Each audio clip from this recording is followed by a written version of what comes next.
Good morning बच्चों। बेटा आज हम कर रहे हैं worksheet 19th of class 9th जो कि बेस्ड है लाइंस एंड एंगल्स पर, यानी रेखाएं और कोण।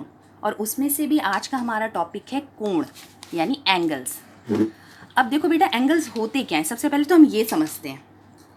आपको पता है कि जब हम दो बिंदुओं को मिलाते हैं, सपोज करो ए और बी को, तो हमें एक रेखा मिलती है। क्या मिलती है? एक रेखा।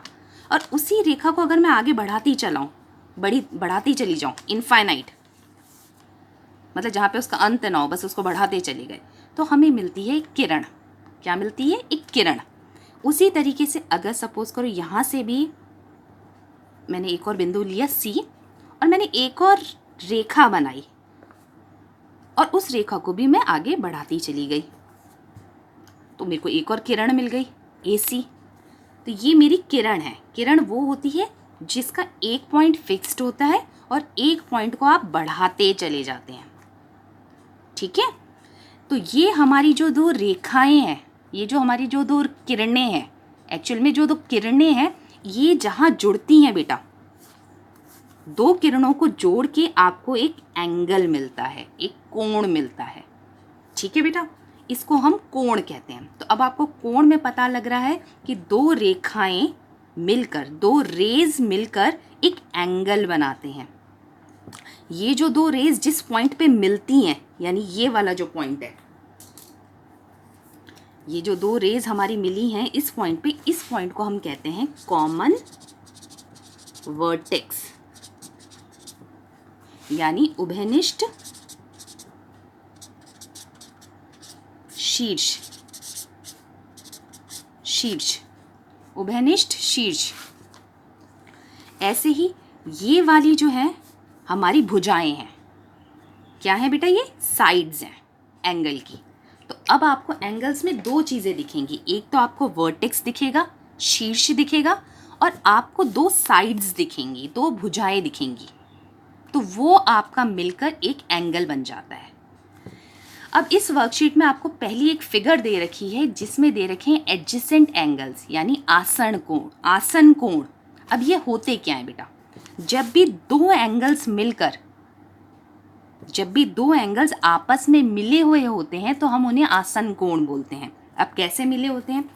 देखो बेटा, इस फिगर में आपको दो कोण दिख रहे होंगे, दो एंगल्स दिख रहे होंगे। पहला एंगल है ये वाला,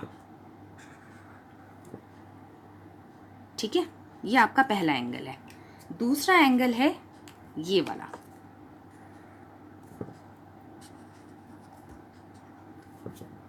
अब ये वाले दोनों एंगल्स आपके मिल रखे हैं, आपस में जुड़े हुए हैं, नेबरिंग हैं, पड़ोसी हैं। तो इन एंगल्स को हम कहते हैं एडजेसेंट एंगल्स, यानी हमारे आसन कोण। अब इनकी क्या विशेषता है? देखो बेटा, इसकी विशेषता ये है कि ये जो दो एंगल्स होंगे, इनका एक जो वर्टेक्स होगा वो कॉमन होगा, उभयनिष्ठ होगा, उभयनिष्ठ शीर्ष आपको मिलेगा। दोनों एंगल्स का एक वर्टेक्स बिल्कुल सेम होगा। जैसे यहाँ पर B है, B इस एंगल का भी है पार्ट, और B जो है वो इस एंगल का भी पार्ट है। ठीक है बेटा, तो ये हमारा हो गया उभयनिष्ठ शीर्ष, कॉर्नर, क्योंकि ये कॉर्नर पर है। अब आप बोलोगे D बेटा कॉर्नर पर नहीं है। अब B को लेंगे क्योंकि B आपका इस एंगल का कॉर्नर है और B आपका इस एंगल का भी कॉर्नर है। तो ये हो गया आपका उभयनिष्ठ शीर्ष, यानी कॉमन वर्टेक्स। दूसरी चीज इसमें जो कॉमन है वो है आपकी ये वाली भुजा, यानी ये वाली साइड, ये भी कॉमन है। BD वो इस एंगल के भी पार्ट है और BD जो है वो इस एंगल का भी पार्ट है। तो ये हो गई आपकी उभयनिष्ठ भुजा। तो आपको इसमें उभयनिष्ठ शीर्ष और उभयनिष्ठ भुजा, ये दो चीजें आपको इसमें मिलेंगी। Angle B। अच्छा बेटा, इसमें एक चीज मैं और इससे पहले एक्सप्लेन करना चाहती हूँ। मैं आपको एंगल की नेमिंग करना भी थोड़ा बताना चाहती हूँ। देखो बेटा, इसमें क्या होता है, सपोज करो अब आपको इस एंगल को नाम देना है। आपने एंगल बना दिया, आपको पता लग गया दो रेज हैं, वो आपस में जुड़ी हुई हैं और ये आपका एक एंगल बना रही हैं। अब अगर हमें सपोज करो इस एंगल को नाम देना है, तो आपको सीधे सीधे आपके दिमाग में आ रहा होगा, इसको मैं नाम दे देता हूँ A, क्योंकि A पे है ये। तो आपने लिख दिया, ये बेटा एंगल का चिन्ह होता है। छोटा सा हम ऐसे करके कॉर्नर सा बनाते हैं, क्योंकि एंगल की तरह ही शेप हो गई इसकी, तो हम एक छोटा सा ऐसे सिंबल सा बनाते हैं और इसके साथ हम लिख देते हैं एंगल ए। बट ये बेटा अभी तो एक्चुअली यहाँ पर और कुछ मार्किंग नहीं है, तो आपको ईजी लग रहा होगा कि एंगल ए लिख दिया इसको। बट ये एंगल ए डिपेंड करता है कि कौन सा बच्चा इसको किस तरीके से देख रहा है। अगर सपोज करो बच्चा इसको इस तरीके से देख रहा है, ये वाला एंगल ले रहा है, तो एंगल ए ये हो गया उसके लिए। मगर अगर सपोज करो कोई बच्चा इसे बाहर से देख रहा है, तो उसके लिए एंगल ए पूरा यहाँ वाला हिस्सा भी हो सकता है, मतलब ये वाला पार्ट भी हो सकता है। ठीक है, तो एंगल ए स्पेसिफाई करना बहुत ज़रूरी है कि एक्चुअल में हम एंगल ए कौन सा वाला पार्ट ले रहे हैं। ठीक है, तो वो हम कैसे मेंशन करते हैं, हम क्या करते हैं, हम एंगल का चिन्ह बनाते हैं। चिन्ह बनाने के बाद हमें जो भी एंगल को स्पेसिफाई करना है, ए सपोज करो ए को कर रहे हैं हम, ठीक है, ए को हम सेंटर पे रखेंगे। फिर हम दिखाएंगे कि हमारा सी से लाइन शुरू हुई, CAB, ये हमारे एंगल का नाम हो गया पूरा, कि सी से स्टार्ट हुआ, ए पर गया एंड देन बी। ए को आपको बेटा सेंटर पे रखना है। आप जो भी एंगल को आप नेम करना चाह रहे हो, उस एंगल को आप हमेशा सेंटर में रखोगे। इस तरीके से आपकी नेमिंग होती है। यही चीज़ अब यहाँ देखते हैं। यहाँ पर अब हम बात कर रहे हैं एंगल बी की। एंगल बी बेटा मैंने जैसे कि बताया, अब आपका जो एंगल बी है ये पूरा है, ये जो बी पॉइंट है, पॉइंट बी। अच्छा बेटा, जैसे कि इसमें मैं बता रही हूँ कि आपका जो एंगल बी है, यहाँ पे 3 तरीके से आप डिनोट कर सकते हो इसको। एक तो आप पूरा ले सकते हो, एंगल ABC पूरा, ABC पूरा एंगल ले लिया। दूसरा आप इसमें ले सकते हो ABD, ये ग्रीन वाला, और तीसरा आप ले सकते हो DBC, ये ब्लू वाला एंगल। तो देखा, एंगल बी को ही डिनोट करने के 3 तरीके आ गए। इसीलिए हमें एंगल की नेमिंग प्रॉपर करनी चाहिए कि हम एक्चुअल में हम किस एंगल को बता रहे हैं। ठीक है, अब आपने सिर्फ अगर एंगल बी बोल दिया तो कोई बच्चा ये ग्रीन वाला समझ लेगा, कोई बच्चा ब्लू वाला समझ लेगा, कोई इसे कंप्लीट ले लेगा। तो जब तक आप उसकी प्रॉपर नेमिंग नहीं करेंगे तब तक पता नहीं चलेगा कि कौन सा एंगल बी। ठीक है बेटा, तो इस वाले फिगर में हमने एडजेसेंट एंगल्स के बारे में जाना कि 2 एंगल्स जब आपस में जुड़े होते हैं, मिले हुए होते हैं, पड़ोसी होते हैं, नेबरिंग होते हैं, तो वो बन जाते हैं आपके एडजेसेंट एंगल्स, आसन कोण। तो इसमें आपको एक शीर्ष जो है वो कॉमन मिल जाता है, एक वर्टेक्स जो होता है इन दोनों एंगल्स जिससे जुड़े होते हैं वो आपको एक कॉमन मिल जाता है, और एक भुजा, एक साइड आपको कॉमन मिलती है जो दोनों ही एंगल्स का पार्ट होती है, दोनों ही कोणों का हिस्सा होती है। ठीक है, तो आपको शीर्ष और एक भुजा यानी वर्टेक्स और एक साइड, ये आपको कॉमन मिलता है, उभयनिष्ठ होता है।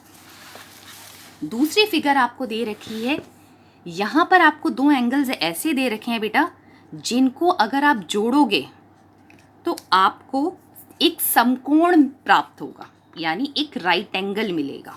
यानी जब मैंने ये वाला एंगल और इस वाले एंगल को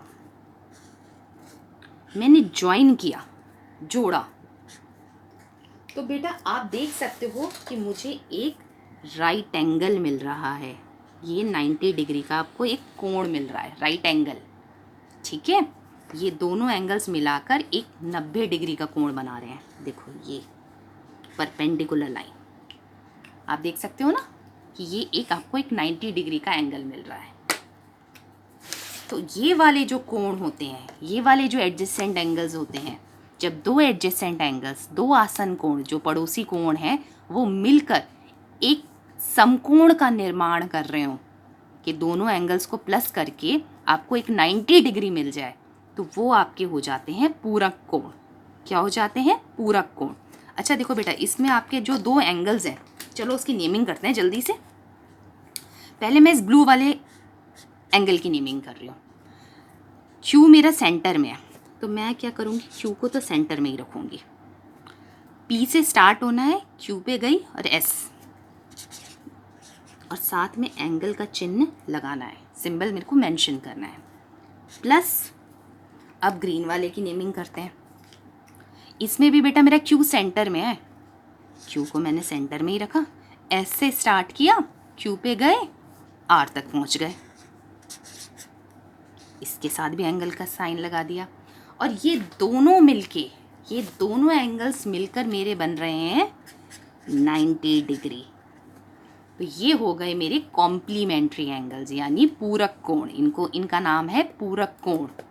तो पूरक कोण वो कोण होते हैं जिसमें एडजेसेंट एंगल्स का सम, एडजेसेंट एंगल्स का योग कितना होता है 90 डिग्री।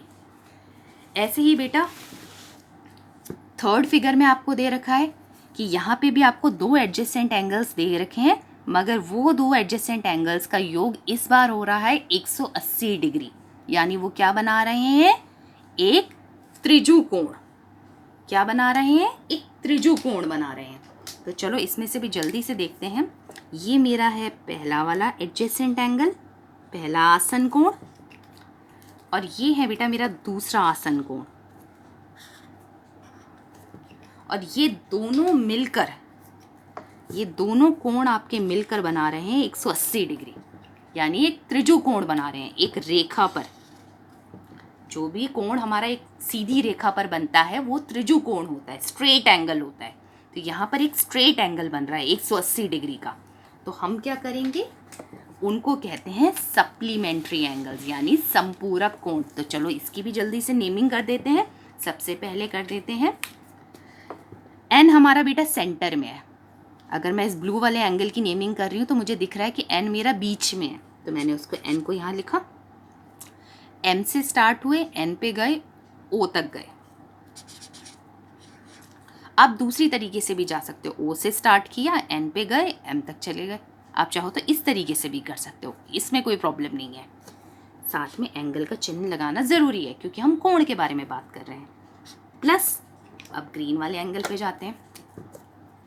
इसमें भी बेटा आप देख रहे हो एन मेरा सेंटर में है, मैंने ओ से स्टार्ट किया, एन पे गई, पी पे पहुंच गई और साथ में एंगल का चिन्ह लगा दिया। और ये दोनों मिलकर मेरे बन रहे हैं 180 डिग्री, यानी ये आपका बन गए संपूरक कोण। 2 ऐसे कोण जिनका योग 180 डिग्री होता है वो आपके संपूरक कोण होते हैं। यानी 2 ऐसे एडजेसेंट एंगल्स जिनको प्लस करके आपको 180 डिग्री मिलता है उन्हें हम सप्लीमेंट्री एंगल्स कहते हैं। और बेटा ऐसे जो युग्म है, ये जो 2 कोणों का युग्म है, ये जो पेयर है इन दोनों एंगल्स का, इसका एक और नाम है, इसको हम कहते हैं लीनियर पेयर यानी रैखिक युग्म। ठीक है बेटा, 2 ऐसे एंगल्स, उनको सप्लीमेंट्री एंगल्स भी बोलते हैं और लीनियर पेयर भी बोलते हैं, यानी हम उन्हें संपूरक कोण भी बोलते हैं और रैखिक युग्म भी बोलते हैं। ये एक ही मतलब है दोनों नामों का। ठीक है बेटा, तो यानी अब जल्दी से इसको एक बार रिवाइज कर लेते हैं। एंगल में आपके पास वर्टेक्स होता है और 2 भुजाएं होती हैं। उसकी नेमिंग हम ऐसे करते हैं कि जिस भी एंगल को हमें मार्क करना है उसे हम सेंटर में रखते हैं और बाकी जो 2 पॉइंट्स होते हैं उन्हें आगे पीछे आप किसी भी सीक्वेंस में रख सकते हैं। बस ये जो जिसको आपको मेन नेम करना है उसे आपको सेंटर में रखना है। ये एंगल का सिंबल होता है।